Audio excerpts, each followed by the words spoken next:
Now let's get to Tom Nicholas's Johnny Harris video, a story of YouTube propaganda. This is a story about YouTube, journalism, and what I think it's only right to describe as propaganda. It takes place at the unlikely meeting point between traditional news reporting, the influencer economy, and a multi-million-dollar campaigning organisation which exists to advocate for the interests of the largest corporations in the world. And it all centres on one of YouTube's rising stars of 2020, Johnny Harris.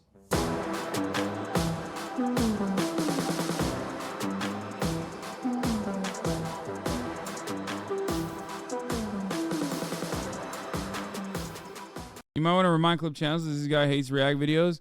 No, I talked to Tom. He said he has openly talked about how if it's like an older video that I'm reacting to, I talked to Tom privately. You guys are not correct on this.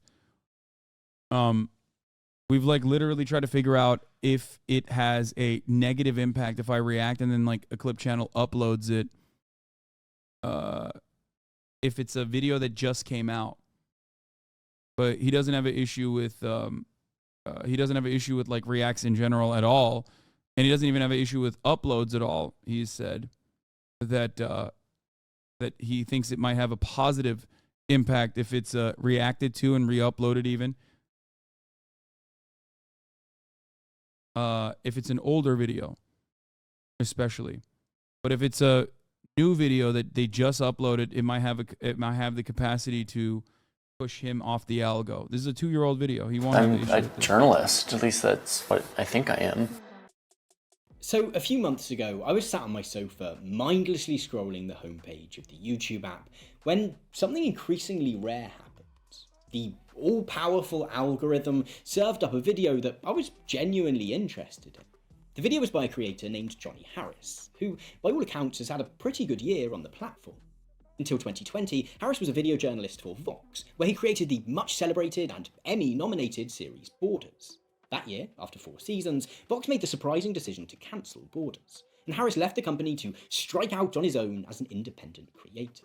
He has remained prolific, combining making casual lifestyle content with continuing to produce Some of his best work, by the way. Some of Johnny Harris's best work is his casual lifestyle content. That's how we first got introduced to Johnny Harris. If you guys remember when he was talking about how he was welcoming different cultures into his own home, a meme that has had permanence in this community, at least, where we welcome Johnny Harris into our homes every time he makes a new video. Or the shampoo one was great too. He don't wash his goddamn hair. Like really good shit. Highly polished, broadly geography-themed reportage/explainer videos. The video of Harris's I was recommended is called I'm a Journalist Who Hates the News, and is a really interesting watch. There is a lot of critique, complaint, and outright conspiracist discussion about the mainstream media on YouTube, but there's something relatively unique about hearing the perspective of a professional journalist on the current state of the press. Harris themes his critique of the news, in particular television news, around 3 headers. But they all coalesce around the same notion, that the contemporary media puts too much emphasis on making its reporting exciting, entertaining, or otherwise emotive in ways which actually leave us less informed about the world around us than we would be without it. Now, I really enjoyed that video, just as I've enjoyed a lot of Harris's work. A month or so later, however, I was recommended another video from his channel, which was frankly alarming. And not so much for what was said, although that wasn't great either, but for the behind-the-scenes reasons for why it was said, and the exchange of, even if not money, access and support which brought it into existence. This second video not only changed my perspective on some of Harris's other work, but also provoked some alarming questions about the future of independent journalism, in cases where, as with Harris, that journalism comes into contact with the so-called influencer economy. For it raised the prospect of a new kind of influencer brand deal, made all the more worrisome when that creator presents themselves as a journalist, where, unlike the plugs for, say, the fantastic VPN services of Surfshark that have become a mainstay of platforms such as YouTube, the creator is not paid simply to sell a product or service, but gives over creative control of their platform to those seeking to sell an idea. The video of Harris's that provoked these concerns is titled How China Became So Powerful. For the first minute or so, it seems to be a fairly standard Johnny Harris video. An engagingly written, gorgeously edited attempt to demystify a country which most people in the English-speaking world know shamefully little about. Things take a slight turn around the 90-second mark when, in an effort to try and add some global context to his discussion of China, Harris evidences a pretty threadbare understanding of post-Second World War politics and economics. Yet, it's around the 7-minute mark when things become bizarre. At this point, Harris stops talking about China almost entirely and starts telling you that at the top of the hour there's a 3-minute ad break, which is really weird. Like, that's my thing, you know what I mean? Turns out he's not even a CIA asset, he's a Hasanabi asset. You know, serving you top of the hour ad breaks. Perfectly peppered in. Here's a 3-minute ad break now. And instead embarks upon a polemic about the state of contemporary capitalism. Drawing on a couple of graphs, he argues that what he calls shareholder capitalism Naruto version. Thank you for the 5 gifted. Has led to massive inequality, both globally and within individual nations. He also charges shareholder capitalism with having put the very planet we live on in jeopardy through its preference for increasing profits over reducing CO2 emissions. And of course, thus far, he's right. The truly odd moment comes when he begins to offer us a solution to these crises. Does the route to addressing inequality and the climate emergency lie in moving away from this evidently and existentially destructive system? No, he sarcastically laughs that idea off pretty quickly. The solution, according to Harris, lies in a subtle shifting away from what he calls shareholder capitalism and towards something he... This was his most offensive. Shit.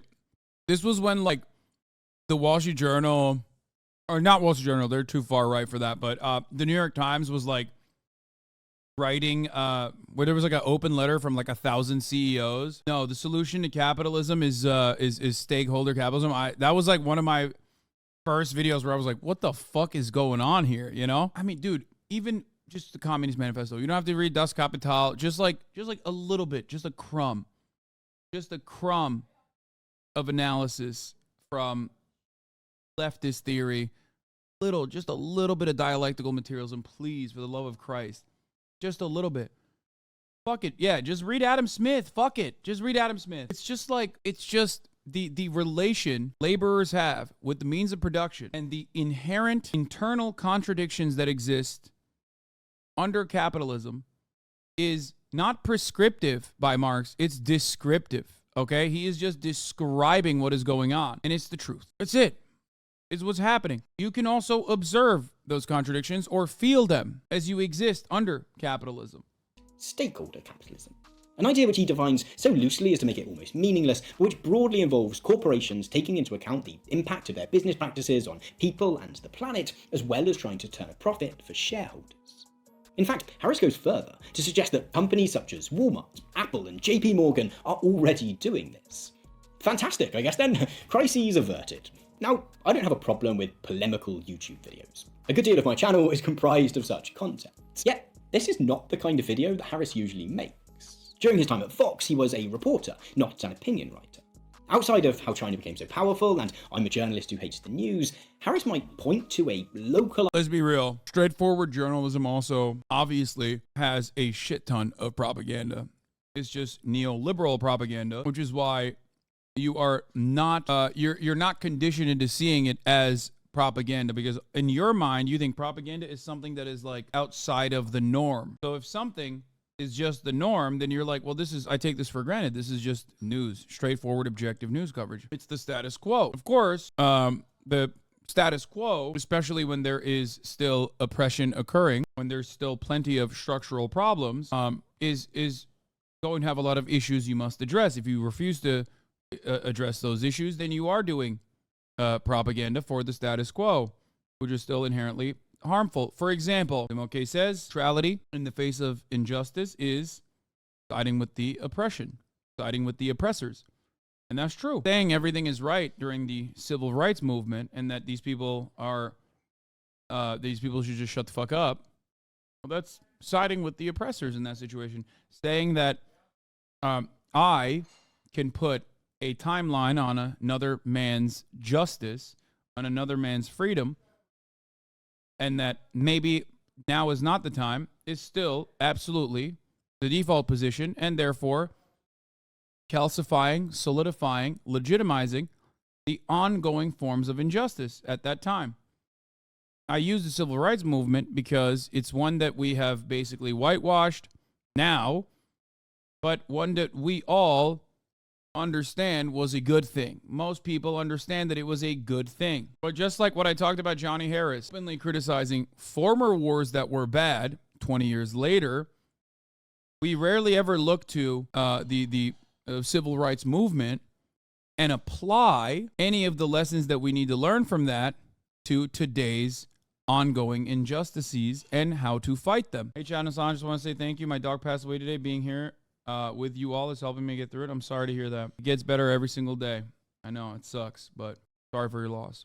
Problem in the country or region he's reporting on, but he usually steers well clear of making any pronouncements about how we can solve these problems.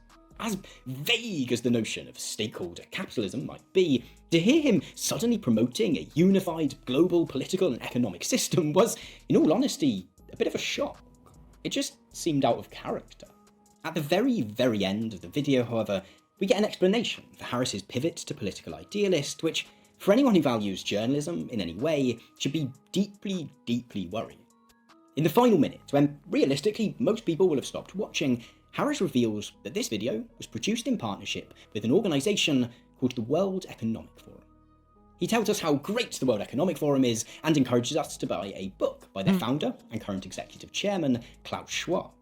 I think the funniest part about this, you're not such a bad guy like everyone says. I mean, I don't think everyone says I'm a bad guy, but thank you, I guess. People hate this guy because he's a demon, but like people on the right hate this guy for very different reasons than why people on the left hate this guy. You hate him because you think he's going to make your kids gay or something, which is not happening. I hate him because he's not making your kids gay, okay?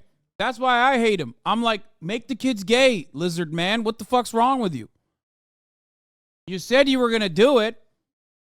What's happening? I thought we were doing like, green energy shit. What's going on? I thought we were homifying the children and greenifying our energy industries, neither of which has happened. Fuck are you doing? Stop writing books about it, loser. Make it happen. We'll talk in a second about what the World Economic Forum is, but in short, this is a promotional video.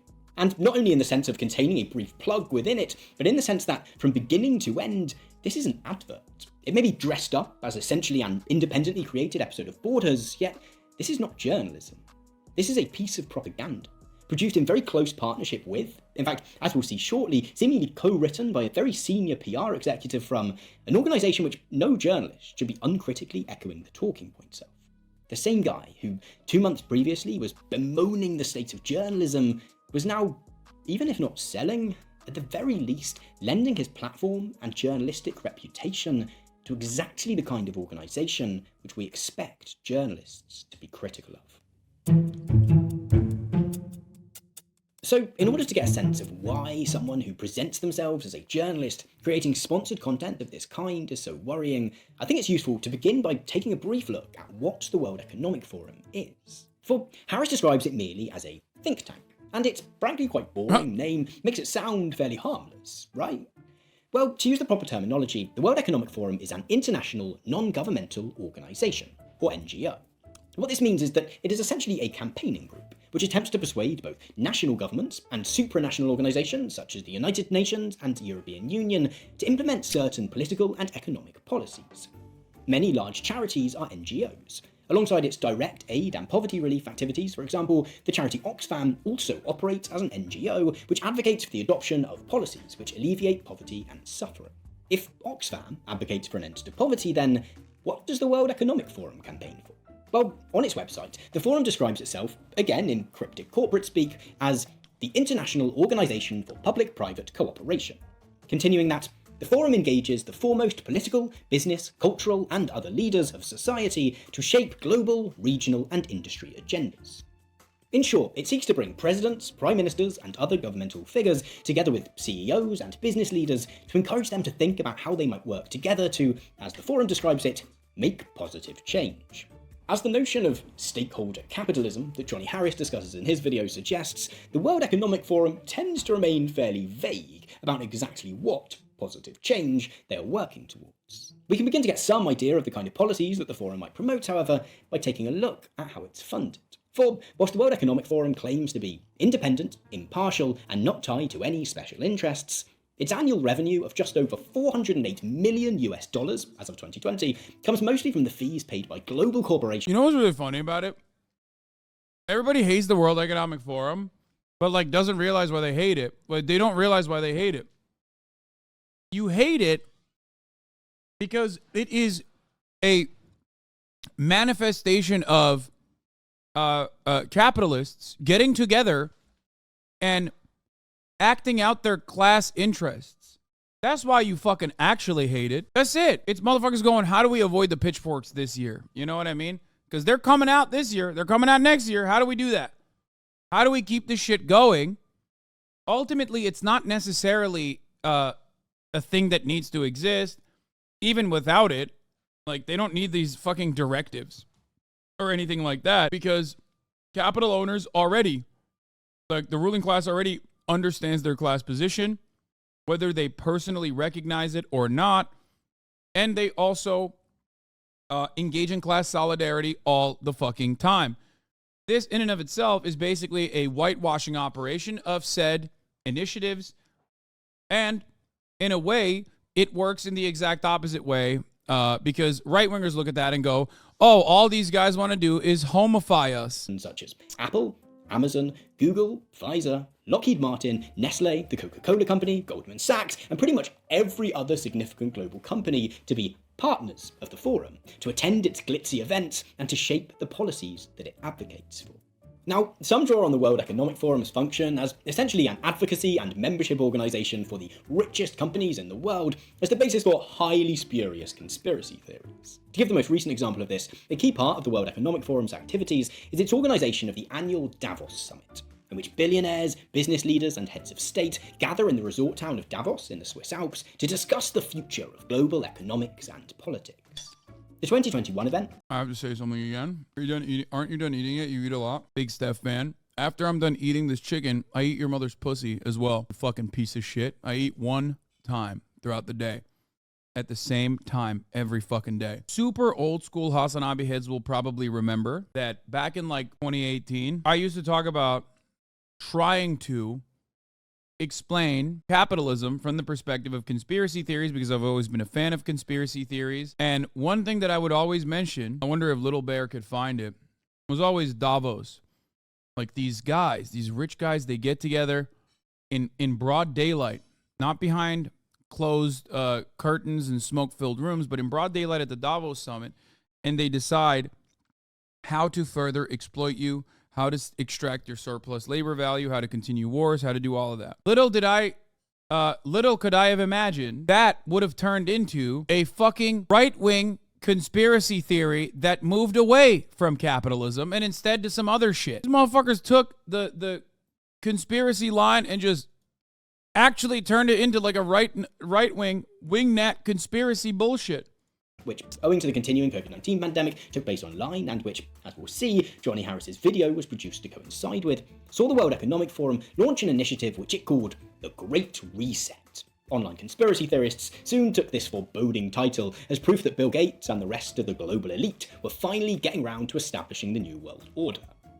The truth is more mundane. As the journalist George Monbiot put it on Twitter, the Great Reset is basically a cynical rebranding of capitalism as a force for good.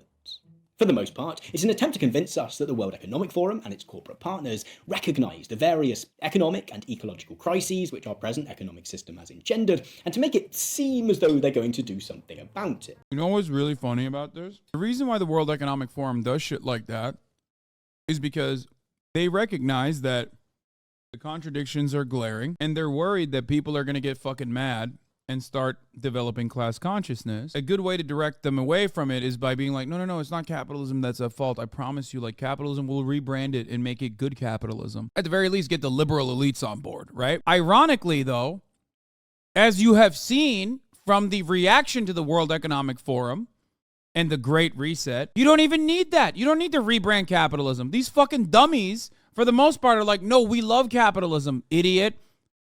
Please give us more of that. Don't do the like gay washing shit. Like, we just want capital. We love capitalism. Bad stuff, we love that. Okay, give me more of that.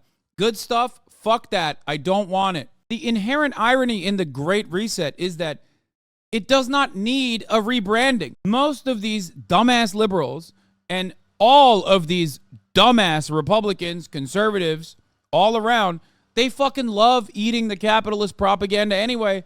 They cannot see a world outside of capitalist dogma. So their efforts are in vain only because the institutions are designed to yield these outcomes anyway. In reality, very little will actually change, at least when it comes to dealing with inequality and the climate emergency. In a recent article for The Intercept, Naomi Klein concurs, pointing out that this kind of rebranding exercise is nothing new for the forum. Since the early 2000s, the World Economic Forum, and the Davos Summit in particular, have become a platform for global corporations to feign regret about the human and environmental consequences of their business practices. They regularly invite climate and inequality activists to give them a public dressing down in front of the world's press. It was at Davos in 2019 that Greta Thunberg declared that our house is on fire. Baba! That same year, the Dutch journalist Rutger Bregman garnered global headlines when he implored the summit to start talking about taxes, by which he meant that the rich needed to be paying more tax and that governments needed to be cracking down on tax avoidance. Both Thunberg and Bregman's comments received solemn nods and gracious applause from Davos attendees, but led to zero material action. Davos and the World Economic Forum, then, are essentially where the richest 1% go to pretend to have a conscience. While I'm sure there's plenty of backroom wheeling and dealing which is facilitated by the World Economic Forum, in terms of its public-facing activities, it serves as a means for global corporations and the super-rich to repeatedly pretend to have seen the error of their ways and to be on the cusp of change before they go back to their boardrooms to carry on with business as usual. The World Economic Forum's... It's a very good assessment of what the WEF is. It's completely and utterly powerless. It is, but it's completely and utterly powerless, mostly because the system already works alongside the WEF. Like, there is no reason for this kind of gathering to occur because billionaires are class conscious. They're very aware of their position in society, millionaires as well, capital owners in general. And they always engage in class solidarity. So you don't need to do extra marketing for capitalism when everybody loves it. When the plebs, when the proletariat also unironically defends it. Vociferously, as a matter of fact. Decision to work with Johnny Harris to create a video about how companies such as Apple and Walmart are currently enthusiastically moving away from shareholder capitalism and towards this vague notion of stakeholder capitalism is just another in a long line of examples of the forum attempting to convince us that, against all the evidence... Like, out of the libtards that read the New York Times article or watched the Johnny Harris video, how many of them are like, wow, my position on Walmart surely has changed. I do genuinely believe that they are moving towards a more ethical way to do capitalism. They certainly care about their stakeholders. Zero. It don't matter. They don't care. You don't need to convince motherfuckers in general to do this shit because dumb motherfuckers are already refusing to see that. They're refusing to see the writing on the wall. They refuse to see their class position. They refuse to see the nature of their struggle and their oppression. They won't see it. And I don't even fault them for seeing it. Look at the way people talk about me, okay? Let's make this about what really matters. Me. I'm kidding, obviously. But, like, part of the reason why I have so much insane amounts of backlash that I receive on a regular fucking basis from every freak group online is partially because the immediate reaction to the things I'm saying is like, fuck you. You're telling me this stuff. I don't want to fucking believe it. You must be a hypocrite. You have a house. You have a nice house. You have a nice car. You're rich. You're rich. Well, fuck you. Why are you telling me that, rich guy? I hate rich people. But also simultaneously, I'm defending the system that has designed rich people to basically extract all surplus labor value while I sit there and wonder why I can't pay fucking rent and my student loans. They don't get it. When you come in here and you're like, well, you're a rich guy. Fuck you. Why are you talking shit about capitalism? What you don't realize is you're defending more rich guys. You're defending all the rich guys. Okay? That's what you're doing. And I do not fault you for getting this mad because it's not something that you're used to. It's something that you've been conditioned by the Matrix, if you will, into believing your whole life. Evidence they are even remotely concerned about anything other than profit. For the purposes of today's video, however, I'm not overly interested in the specific claims that Harris makes in how China became so powerful. Instead, I'm interested in the partnership between Harris and the World Economic Forum that led to him making those claims in the first place, and the warning that it represents about the growing trend of governments and advocacy organisations such as the World Economic Forum using YouTube and YouTube creators to spread propaganda and disinformation, and why we should be particularly worried about this trend in instances where those creators purport to be journalists. I found it, I think. Like, there's different, like, gatherings and shit, but most of it's in front of us, like the Davos Summit or the Aspen Summit or G10, where all of these wealthy people literally congregate, get together, and talk about how they're going to implement changes in society that still solidify their position. It's not that fucking crazy. Is that this knowledge help Gabe in some way, and it doesn't. I mean, this is like, I've said it much, even way before that, but yeah, there it is. Bought from 21st of October, 2019. So this video isn't propaganda, but this portion of it has been sponsored by the fantastic VPN services of Surfshark. Protect yourself online by heading over to surfshark.deals/TomNicholas to get 83% off a 2-year plan and an extra 3 months for free, allowing you to securely and privately browse the web for just $2.21 a month. Whether you're a journalist, surfshark.deals. Skipping this, but here, the link probably doesn't even work anymore because it's fucking 2 years old. /TomNicholas. Thanks again to Surfshark for sponsoring this bit of today's video. Now, on with the show.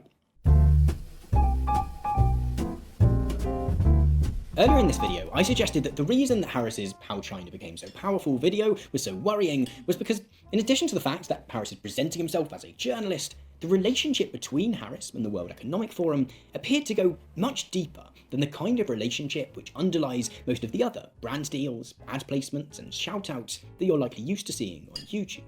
Whilst it might seem like a bit of a digression then, I think in order to explain this fully, it's useful to give a very brief sense of how such sponsorships tend to work.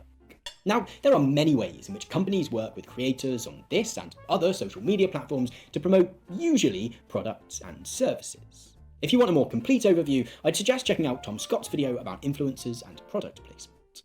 Generally speaking, however, there are two main types of paid brand deal on YouTube. The terminology varies, but the first is what, for today's purposes, we'll call an integration. This entails a creator making a video in almost exactly the way they would if it wasn't sponsored. The only difference is that I'm giving you clarification about skipping ads because I want to cover my bases, even though I'm not even skipping the ad.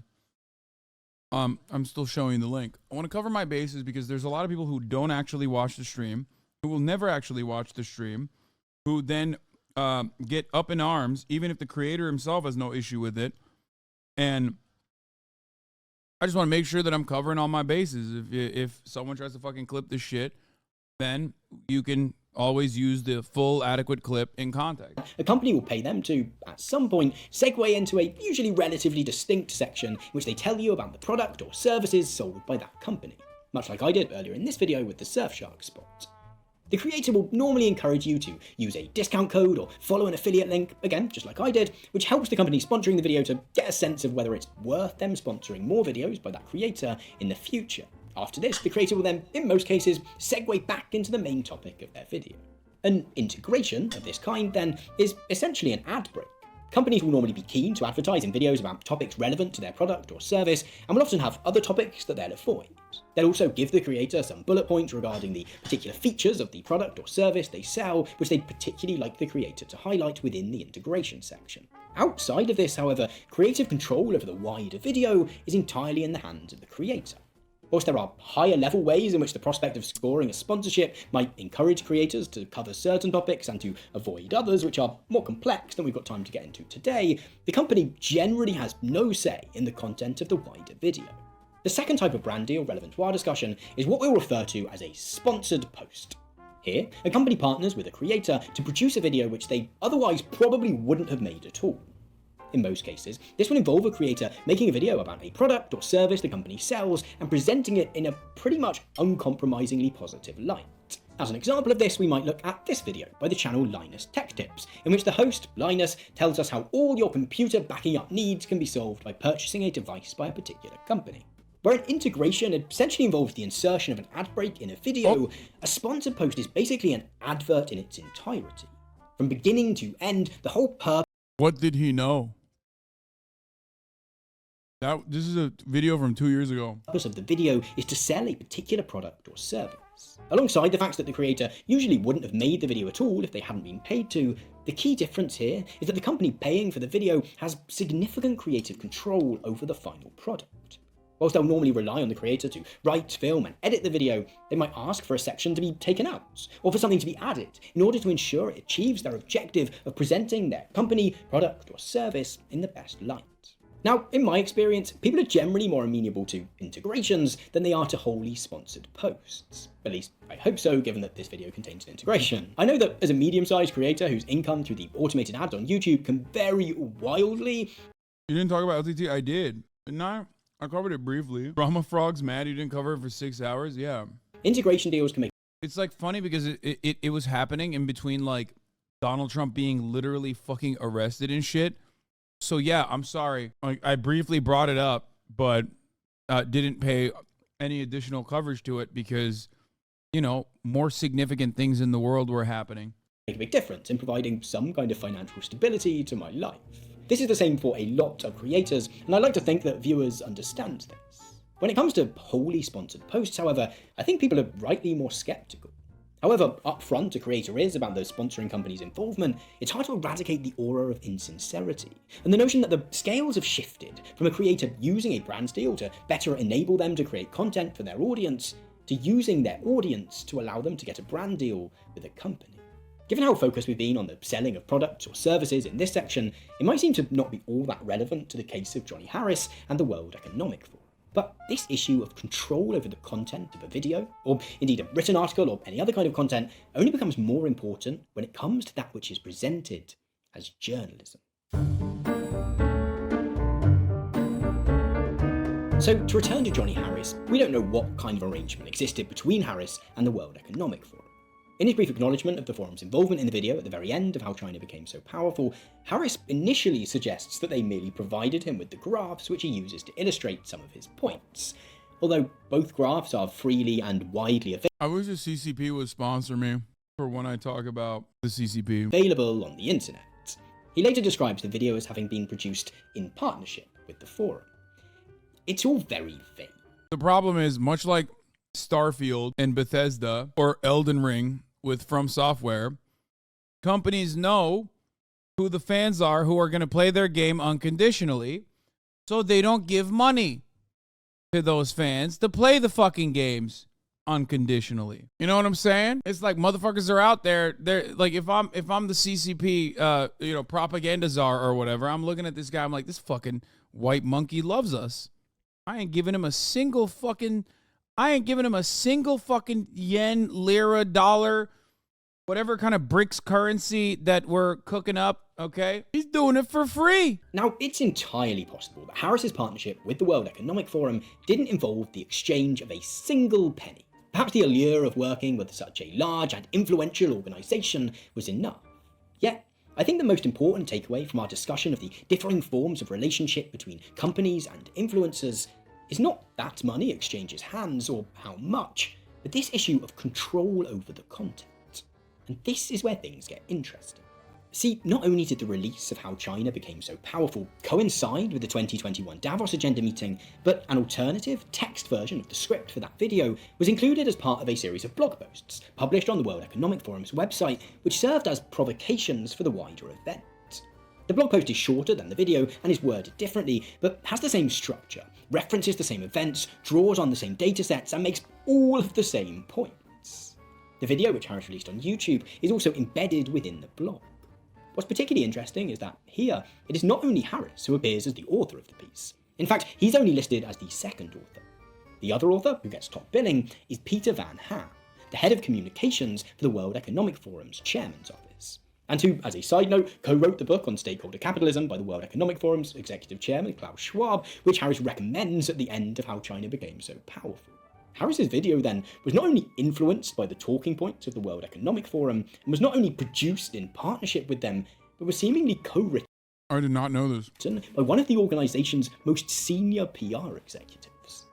In the previous section, insane. we looked at the fairly routine practice of creators on YouTube and other social media sites handing over their platforms and reputations to companies to create whole posts which present that company's products in an uncompromisingly flattering light. And there's obviously questions to be asked about the ethics of such deals.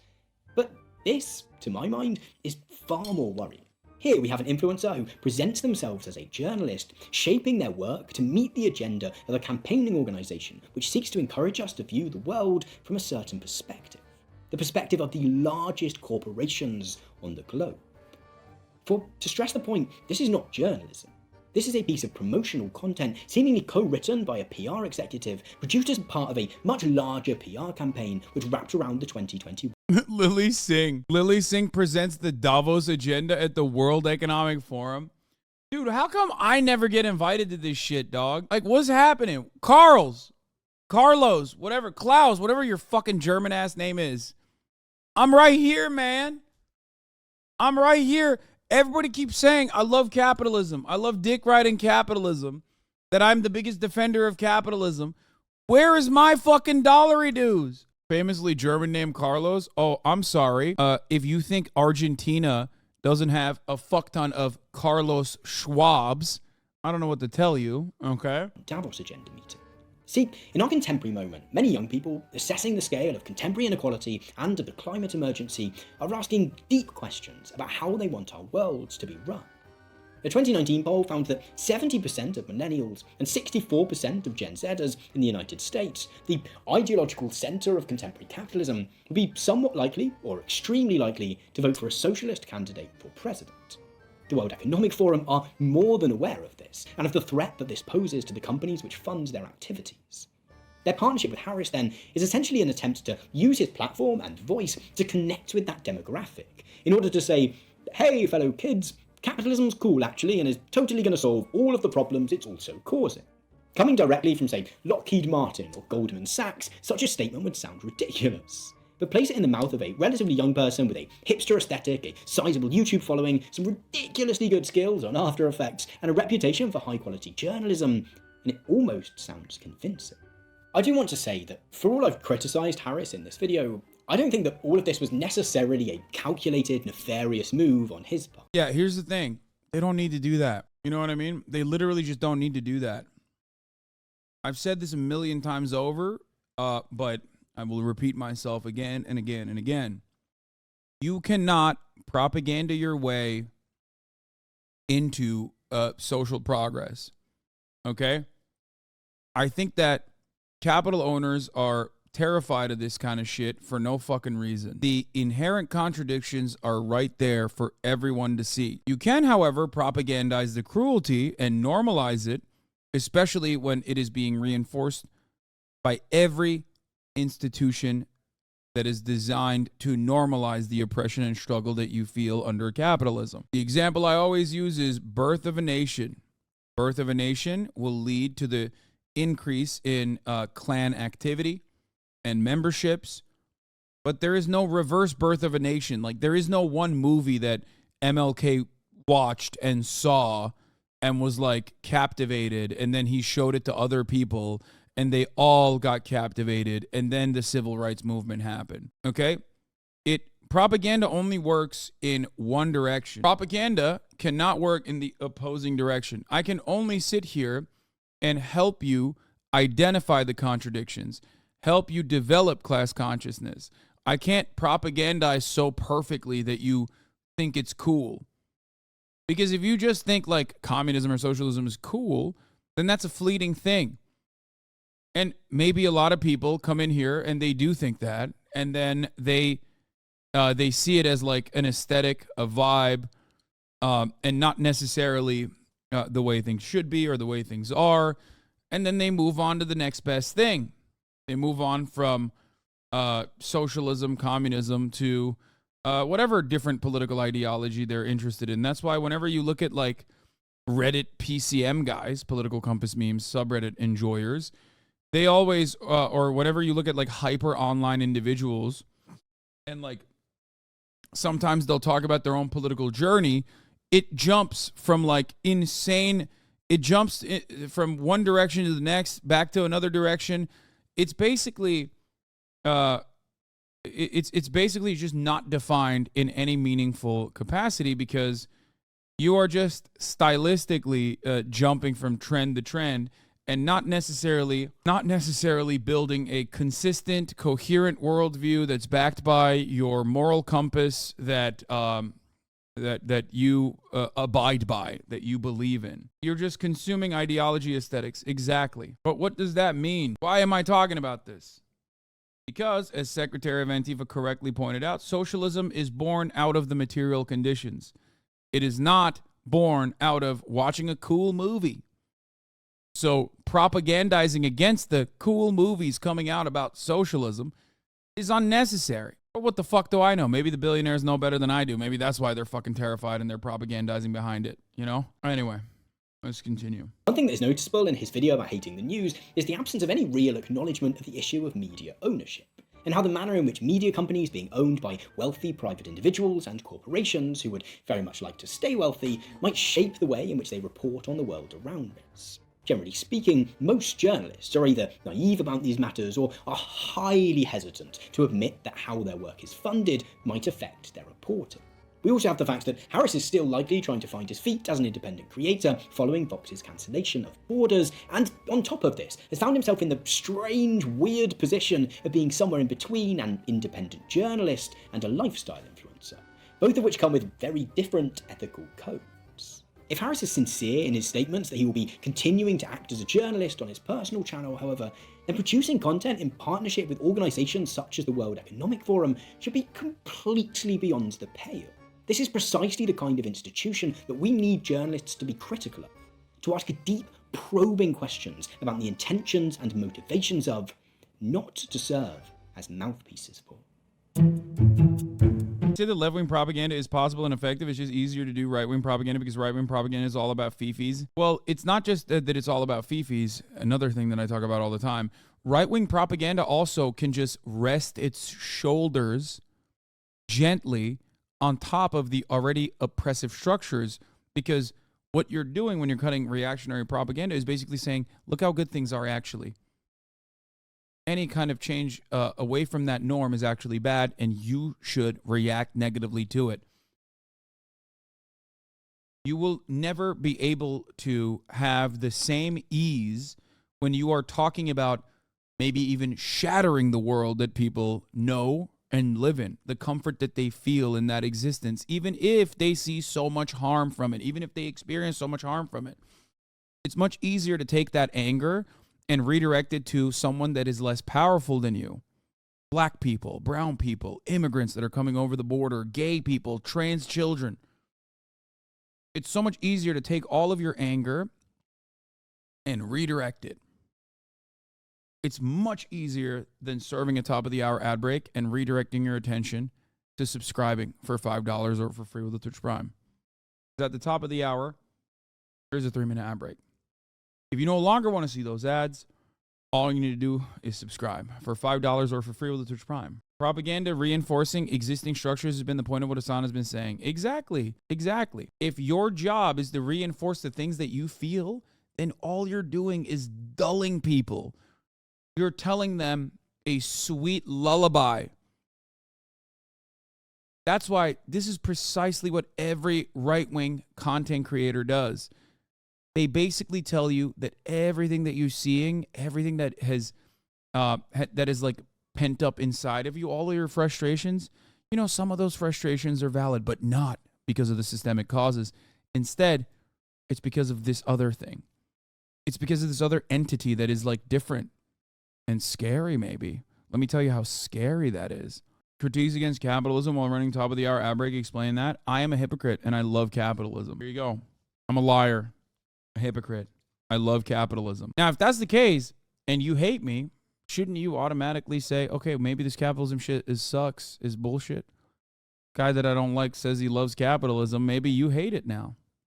Just think about it that way. Maybe there's some point in the fact that it's difficult to propagandize empathy. No, that person's probably joking. Anyway, let's continue.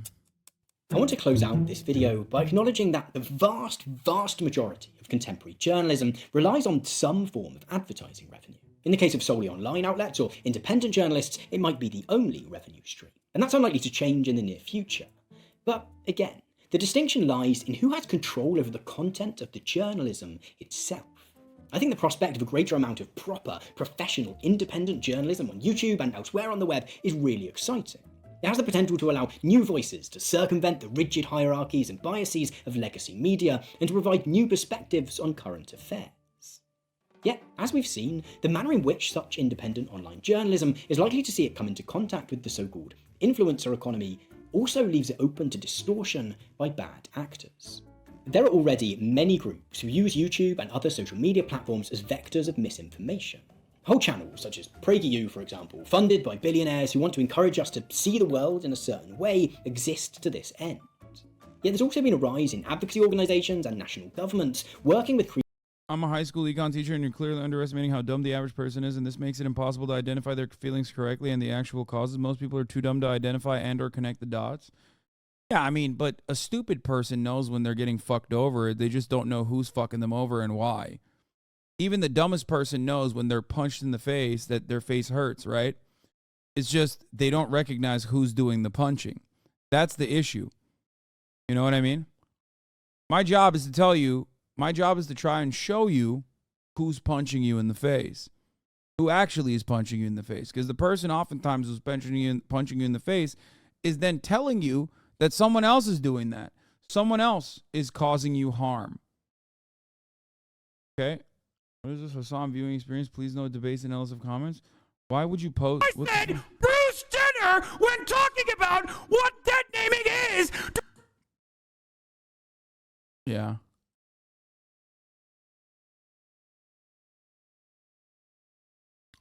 It's not that they're dumb, it's that they're conditioned to not understand abstract concepts. No, I think a lot of people are dumb too. I'm dumb. But you can be a dumb person and still at least have the self-preservation and awareness. That's all it demands. For you to engage in class solidarity, a big part of what you must do is not become a smart person, but instead become an aware person. A person who is aware of the structures that are designed to oppress them. I love when you get into those theory distillation monologues. You always tend to get very optimistic and compassionate at the end. The energy in your voice becomes calm. It's just great to see someone remembering for a moment the love they have for the world and they want and why they want a better world. Yeah, I mean, it's much better than me fucking yelling at stupid motherfuckers for sure. I can get the dumb guy at work to agree with socialist principles as long as I don't say the right words. Yeah.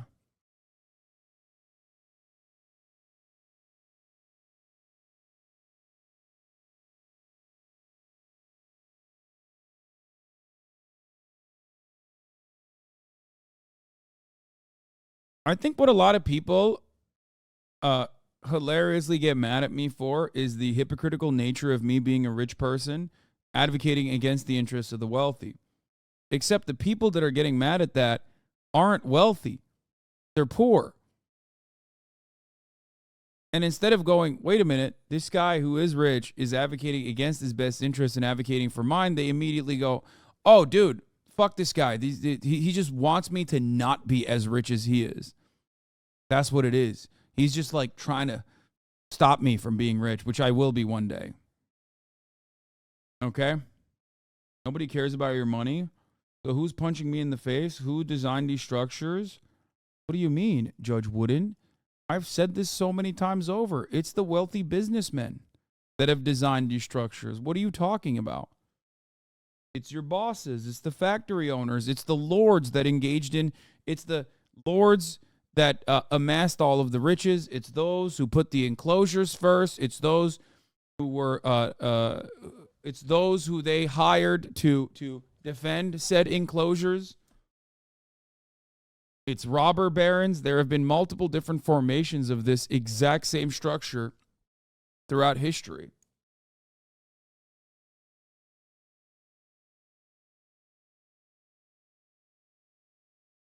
That's it.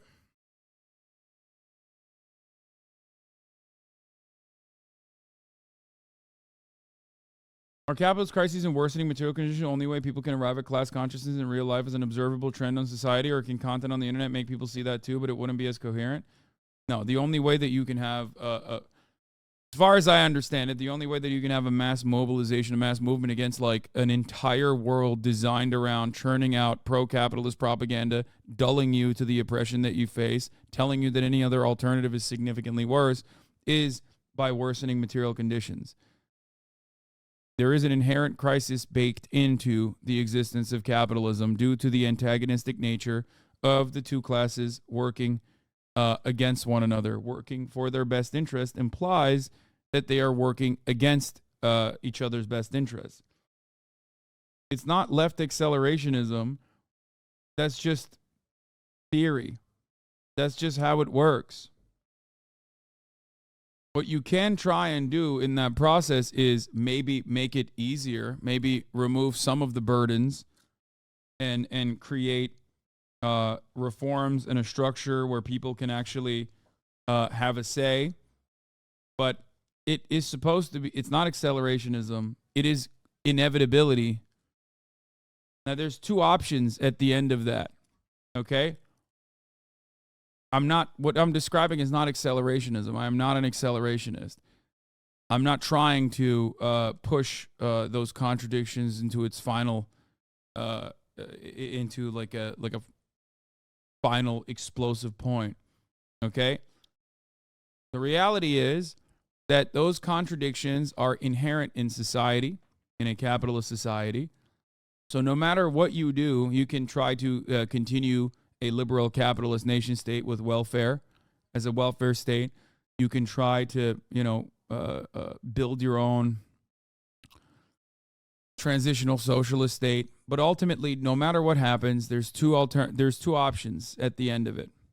Okay? Socialism or barbarism, as people in the chat are correctly pointing to. And as it stands, if there isn't enough of an infrastructure for people to even believe they have some kind of power and solidarity, then it's barbarism. When those contradictions inevitably unfold on top of one another, and the welfare state cannot make up cannot make up and account for the problems, then there's chaos. Socialism or barbarism or fascism? Well, fascism is a barbarism that is designed. It's organized barbarism. Fascism is basically barbarism. It's just, I don't know how to describe it. It's just a more organized barbarism.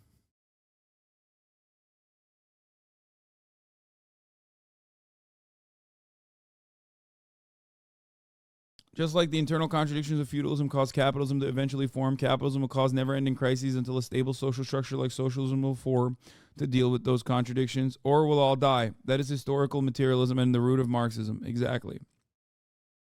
That's why it's funny when so many supposed Marxists and leftists are like, what you're describing is accelerationism. No, what I'm describing is just simply historical materialism, what Karl Marx has said, which I agree with.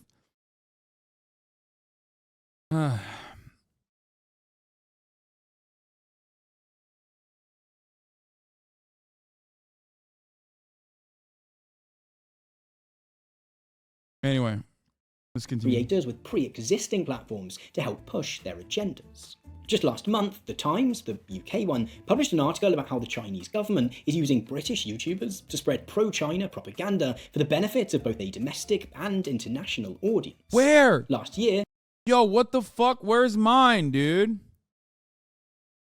Conservative Canadian YouTuber JJ Conservative Canadian YouTuber JJ McCulloch also reported having been approached by someone with at least some connection to the Chinese government, asking him to post a ready-made piece of pro-China propaganda. The prospect of this kind... I fucking doubt that guy was getting pro-China propaganda. Wait, let me see the email. I'm willing to bet that was Epoch Times. Reported having been approached by... Just watched your videos and we thought it'd be great to place content from Franco. We wonder if you'd help us upload. Yeah, no, you want to bet that dude got Epoch Times? That's not pro China, brother. There's no shot. JJ's actually decent, not gonna lie. Says socialist comrade. Really? I don't know anything. I do not know anything about this dude other than the fact that I cannot listen to him speak. I love my Canadians. I love my Canucks. That dude, when he speaks, like I've accidentally clicked on one of his videos and holy moly, dude, his accent is insane. Like, I don't think anybody in Canada talks like that. Yes, he was approached to promote Shen Yun, I believe. Fucking told you. No shot.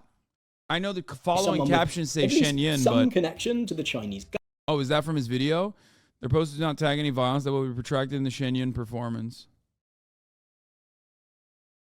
Yeah, it was probably not pro-China. It was probably Shen Yun, Falun Gong propaganda, which is literally anti-China, or at least anti-CCP, and,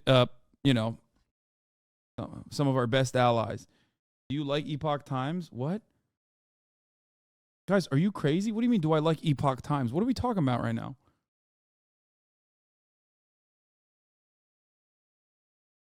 Do you know what Epoch Times is?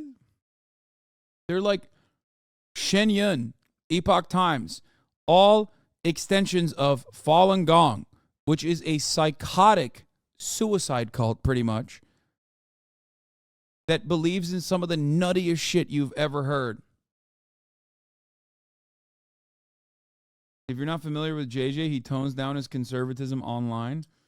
I mean, I don't know anything about him. I just, like I said, his accent blew my mind. I just could not.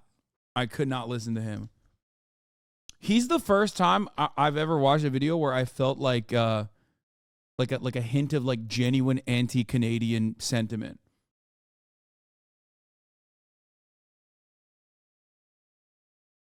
Government asking him to post a ready-made piece of pro-China propaganda. The prospect of this kind of brand deal style propagandizing coming into contact with those who present themselves as independent, impartial journalists, as in the case of Johnny Harris and the World Economic Forum, is particularly worrying. While Harris did at least acknowledge the partnership at the very end of his video, I think we need to resist this kind of deal becoming a norm. For else, we risk finding ourselves in a scenario when all the potential for independent journalism on platforms such as YouTube is lost in a sea of paid-for misinformation, which looks like journalism on the surface, but in reality... You don't feel anti-Canadian sentiment watching Jordan Peterson? Not as much as I fucking hate... Like, not as much as I get like a visceral, hateful reaction to hearing him speak. I'm telling you, I do not know anything about his politics. You want to know why I don't know anything about his politics? Because of the gut reaction that I have to like anything he says, because of the way he speaks, that it's just like I can't even register what he's saying. ...is little more than propaganda. Thank you so much for watching this video. I hope it's been worthy of your time. If you have found it interesting or enjoyable in any way, then I'd be hugely grateful if you'd consider sharing it with any friends. JJ is a Fox pundit and a hyperchud. Chad is smoking something if they think he's a lib. No, Chad is just smoking on Americanism, okay? That's what they're smoking on. Let me tell you why. Because Canadian conservatives are still gay because they're Canadian. So in the eyes of an American, they still come across like a centrist liberal, maybe a little bit to the right. Unless they are just straight up fascist like Faith Goldie. You know what I mean?